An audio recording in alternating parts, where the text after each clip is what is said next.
Hey friends, it's that time of the year again. Let's go to the DC Pen Show.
Shave layers like this.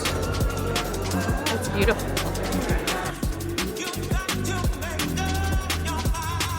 You put it down on your paper, turn it, and use it as a scalable surface drawing tool. And you have a scale along the edge so you can measure and set the diameter as well. And then we have a folding ruler. Beautiful. A ballpoint pen. Pencil extender. So when your pencil gets too small, you can put it inside.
We're taking a break. You can't hear my voice. A little bit of a recap. We're disappointed. This year is not going the way we thought it would. No, very underwhelming. Lots of vendors are just not here this year. Yeah, it was really upsetting when we saw the map list, and just stock that we're seeing around is not great. And yeah, I don't know, our enthusiasm is very low. And yeah, I don't know. Our wallets are happy though. Yeah, but I'm not happy. Try it out. No rush.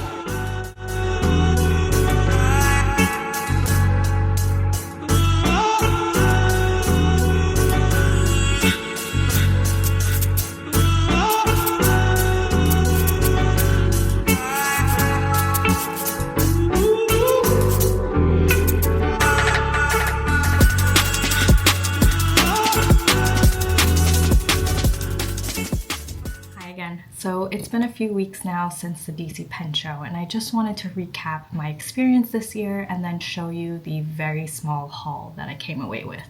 So this year, unfortunately, I was recovering from a very bad virus that I had, hence why I was wearing a mask that day.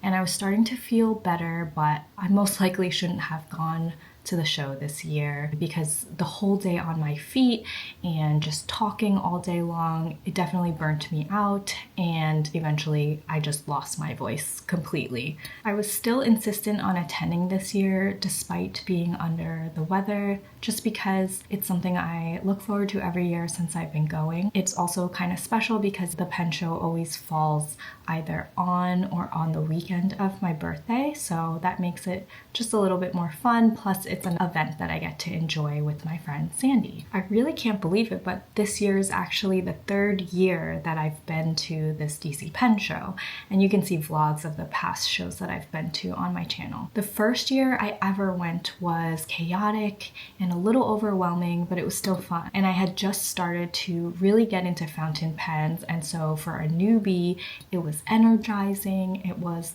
just so fun, even if I didn't know what I was expecting. That year, the DC Pen Show just had really amazing workshops and speakers and activities to do, and so much to see and purchase. And we met so many local enthusiasts and brands and makers. We just learned a lot and got to purchase and see things, and it was so amazing. It was a really great show, and I just left feeling inspired and excited about the community and the hobby as a whole. The second year felt less chaotic and more relaxed, but it was still fun.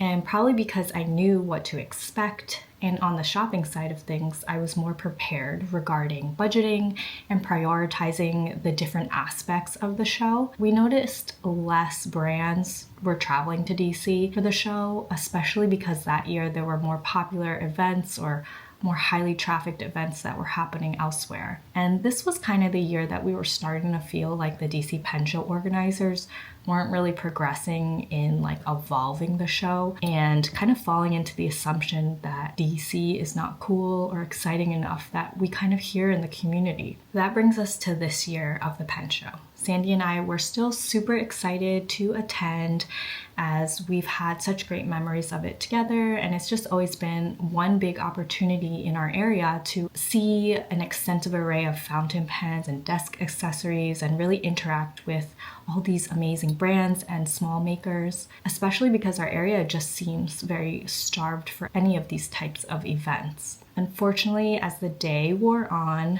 as you can see from the video, the Pen Show just kind of fell flat for us. So many big brands didn't show up this year, and a lot of the brands and companies that were there just seemed to have a disappointing amount of stock or variety of items, especially anything exclusive to the show, which a lot of them used to offer. And a lot of the brands and makers just didn't seem like they wanted to be there, including some newer vendors that just weren't the friendliest or knowledgeable, and all of that just amounted to us feeling disappointed and upset. All the workshops this year just seemed the exact same as previous years. Nothing seemed very exciting or noteworthy, including activities from vendors, and it just felt like the whole show was recycled. Even the gift bags this year that every attendee receives with their purchase of a ticket were the exact same as last year's, from the exact same sponsor, and the gift bag literally just had one item that was the exact same thing from last year from the exact same brand. All that to say, we just overall felt a bit disappointed this year. While it was still a great time that we got to spend together in a hobby that we both enjoy, it's just kind of sad to see that the DC Pen Show is kind of resorting to a reputation that it's boring, it's old, and it's just not the place that younger people want to go to or newcomers to the hobby want to go to, and then the brands don't want to go. I really hope that the organizers recognize this and are maybe motivated to revitalize the event to what it really could be, especially as one of the only big DC Metro events within the community.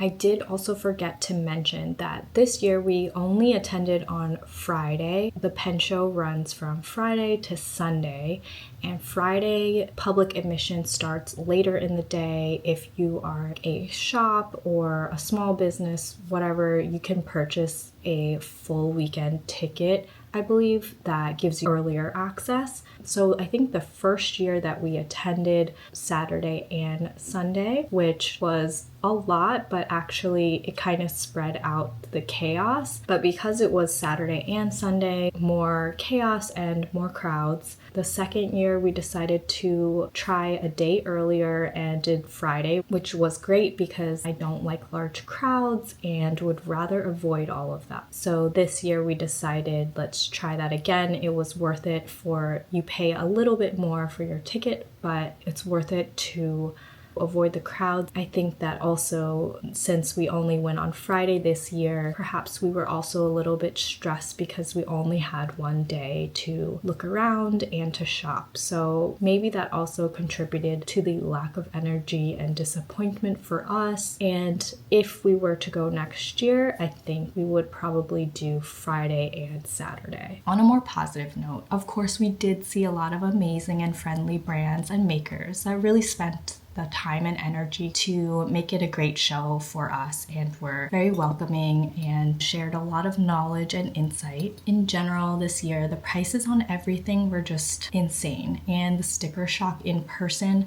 on many things just made it really difficult for me to justify purchasing, especially on items that I thought I would be buying at the show. Usually there are a lot of great deals and discounts when you shop at a pen show, but the higher cost of things this year seemed to kind of minimize all of that. I actually almost didn't purchase anything this year at the pen show due to the prices. It's a tradition for me now to buy at least a fountain pen for my birthday at the pen show. At the end of the day, we stopped by the Esterbrook table, which was probably our third time visiting the table. I actually had a pen cap that I asked for them to take a look at because there was an issue with the clip on it. They actually helped me repair it, so I didn't even have to send it back or anything like that. So that was great. But at the end of the day, we decided to go back to Esterbrook as Sandy had finally decided that she wanted one of the Esterbrook Esties that we saw. And while I was sure I didn't want anything at that point, I took one last look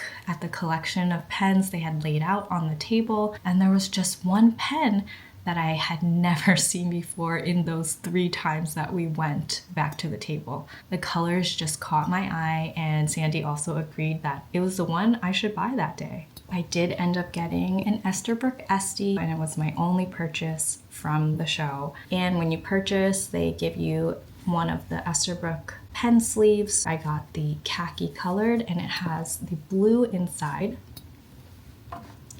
And here is the Estie that I purchased. This is called the Blue Moon Estie. I learned that it is a reissue of a popular special edition Estie that was called Once in a Blue Moon that I think released about a year ago or so. I just think it is so beautiful, and the color scheme is unlike any other pen that I would normally gravitate towards and have in my collection. I just think the mix of the blues and the purples in there is so gorgeous. And then you have the gold trim, and there's now a gold ring around the cap. It's definitely a special pen, and the nib that I purchased it in is my favorite nib across all brands, and especially within the Esterbrook family, which is from Gina Salerno. I love their nibs, and it is their journaler nib. I love how they updated their journaler nibs with this cute Esterbrook icon and the G, S, and J engraving. I just think this is a super unique and beautiful pen. I love that they added the gold trims as well. And I'm just super happy with this purchase. The Esterbrook Estie is one of my favorite daily writing fountain pens, especially paired with a journaler's nib. It's perfect for, of course, as the name implies, journaling, but it really enhances handwriting, and it's just a really smooth and fun nib to write with. I also wanted to show the 3 Esterbrook Esties that I have in my collection now, with the addition of the new Blue Moon Estie. So the first Estie that I purchased was this beautiful sea glass Estie, and it was actually the one that had the pen clip issue that the Esterbrook team so kindly fixed for me at the pen show this year. And it has the rhodium nib and trims. This one I purchased a while back, and it was my first journaler nib, and I just fell in love. It is an older Estie, so it doesn't have the trim around, it just has the Esterbrook logo here. And as you can see, this is an older nib because this pen was purchased a couple years ago. So the appearance of the nib is a bit different with logos and things like that, but I still find that it is a beautiful nib and still one of my favorite colorways of this pen. I purchased this last year at the pen show. This is the Estie Botanical Garden with the gold trims and gold nib. You can see here that it has the updated nib, which you'll find on Esterbrook Estie's with the clover logo. And this pen I purchased in the medium size nib, but then at the show I had it ground by JJ Lax into a custom scribe grind, which was the grind that he created for Esterbrook. And I'm still getting used to writing with the scribe nib. I think it doesn't totally suit my handwriting, but it is still a fun nib to use and write with. So these are my 3 Esties, and I do love that they are so unique and beautiful in their own ways, and I love that the colors are just so different in my collection. The only other Estie that I have in my pen collection is this JR Pumpkin Spice Latte. It is a smaller Esterbrook pen compared to the Estie. It's slimmer, and I love this colorway. I also have this in a journaler nib, and it's a smaller nib size than the Estie. But I do find that for some reason, I don't know if it's the pen model or the nib or what have you, I do find that the JR pen for some reason stops and starts a lot. And I've heard that from other friends as well who also have a JR pen. It just seems to be the norm for this pen. I still do love this pen, especially because I have it in my favorite nib grind, which is the journaler. And otherwise, it is a lovely pen, but I just wish that it was a little more consistent like my favorite Esties. So I don't think I would ever get another JR, but I do love this colorway. I think it's really gorgeous, and it is so fitting for fall.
I hope you enjoyed this video. Let me know if you attended the DC Pen Show this year and what your thoughts were. Thanks so much for watching, and I'll see you in the next one. Bye.